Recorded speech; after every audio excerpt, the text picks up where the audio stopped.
We have three main options that are all acceptable for the Logic Air range. Option 1. We can install the unit onto a permeable base, either gravel or a correctly installed soakaway, and allow the unit to drain freely. This would require you to leave out the 9 condensate blanking plugs and the condensate collection elbow.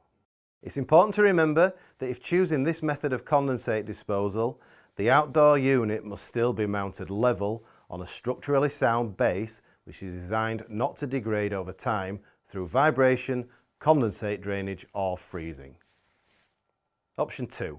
Pipe the condensate to terminate into a suitable rainwater drain or gully.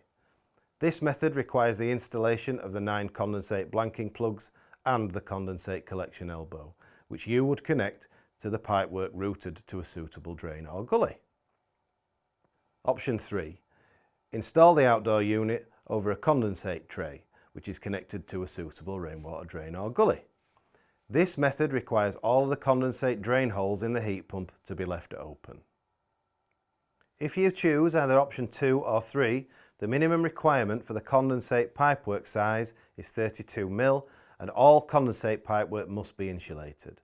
If the outdoor unit is installed in a region where the ambient temperature may fall below 3 degrees for long periods, a condensate trace heating kit should be installed to prevent freezing. This can be installed in 2 ways. Install the trace heater to the internal surface of the base panel on the Logic Air itself, or install the trace heater to the internal surface of the optional condensate drain tray.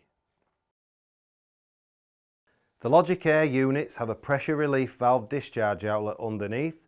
The location of the discharge outlet pipe should not cause any hazards to the occupants of the premises or damage to the property, and if deemed necessary must be piped away in a safe manner using selected materials that can withstand the relevant pressures and temperatures.